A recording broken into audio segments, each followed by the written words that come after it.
Hello students, आज का हमारा टॉपिक है एल्डोल कंडेंसेशन रिएक्शन। तो कौन से कंपाउंड्स एल्डोल कंडेंसेशन रिएक्शन को शो करते हैं? All aldehydes and ketones give aldol condensation reaction. Mean सारे एल्डिहाइड्स और कीटोन्स एल्डोल कंडेंसेशन रिएक्शन को शो करते हैं, मगर एक कंडीशन है, जिनके पास में क्या प्रेजेंट होता है बेटा? अल्फा हाइड्रोजन एटम्स प्रेजेंट होता है। मीन्स जितने भी एल्डिहाइड्स और कीटोन्स कंपाउंड्स होते हैं वो एल्डोल कंडेंसेशन रिएक्शन को शो करेंगे, बट कंडीशन होगी कि उनके पास में क्या प्रेजेंट होना चाहिए बेटा? अल्फा हाइड्रोजन एटम्स प्रेजेंट होना चाहिए। मैंने कुछ एग्जांपल दिए हुए ताकि हम लोग अच्छे से समझ सके कि किनके पास में अल्फा हाइड्रोजन एटम्स होता है। जैसे मैंने पहला एग्जांपल दिया हुआ है, इसके पास में कौन सा फंक्शनल ग्रुप है? एल्डिहाइड। ये रिएक्शन को शो कर सकता है। तो फंक्शनल ग्रुप के बगल वाला कार्बन बेटा होता है अल्फा कार्बन, और अल्फा कार्बन से लगे हुए सारे हाइड्रोजन होते हैं अल्फा हाइड्रोजन। मतलब ये रिएक्शन को देगा क्योंकि अल्फा हाइड्रोजन है। फंक्शनल ग्रुप के बगल वाला कार्बन होता है अल्फा कार्बन। क्या अल्फा कार्बन है यहाँ पे? नहीं है। जब अल्फा कार्बन नहीं है तो अल्फा हाइड्रोजन भी नहीं होगा, मतलब ये रिएक्शन नहीं देगा। फंक्शनल ग्रुप के बगल वाला कार्बन होता है अल्फा कार्बन, और जब अल्फा कार्बन से लगे हुए हाइड्रोजन जो होते हैं वो अल्फा हाइड्रोजन, तो रिएक्शन को देगा। फंक्शनल ग्रुप के बगल वाला कार्बन होता है बेटा अल्फा कार्बन। क्या इसके पास में हाइड्रोजन लगे हुए नहीं है, तो ये रिएक्शन को नहीं देगा। फंक्शनल ग्रुप के बगल वाला कार्बन होता है अल्फा कार्बन।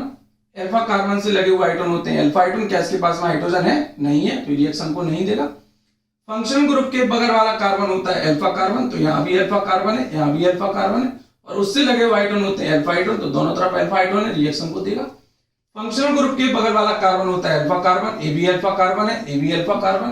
क्या इसमें लगे हुए हाइड्रोजन है? नहीं है, तो रिएक्शन को नहीं देगा। ऐसे एल्डिहाइड्स और कीटोन्स एल्डोल कंडेंसेशन रिएक्शन को शो करते हैं जिनके पास में अल्फा हाइड्रोजन एटम होते हैं।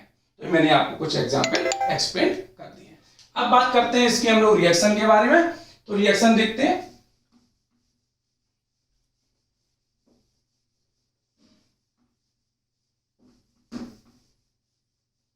जैसे एक एग्जांपल लिया हम लोगों ने एसिटाल्डिहाइड का।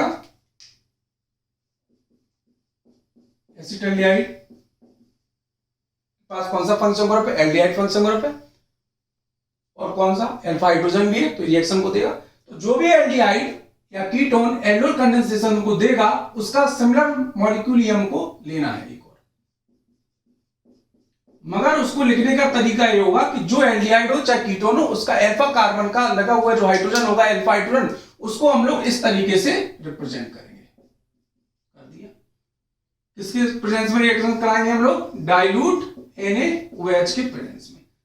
हम लोग NaOH भी ले सकते हैं, BaOH का होल ट्वाइस भी ले सकते हैं, और इसके साथ साथ Na2CO3 भी ले सकते हैं, मगर इसका कंसंट्रेशन जो होगा बहुत कम होगा। वो कितना होगा बेटा?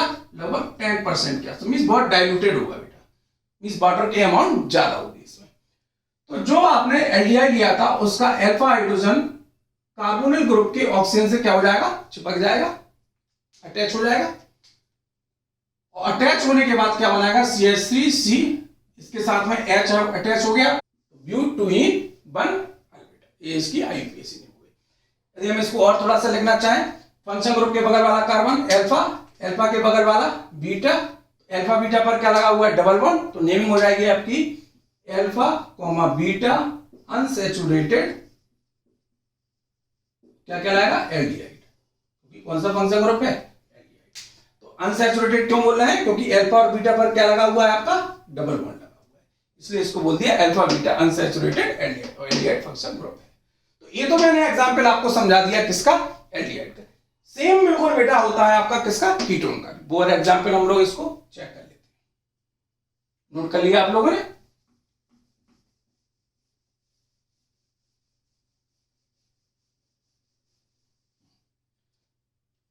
कौन सा लेना है? एसीटोन ही ले लेते हैं, CH3C double bond O CH3।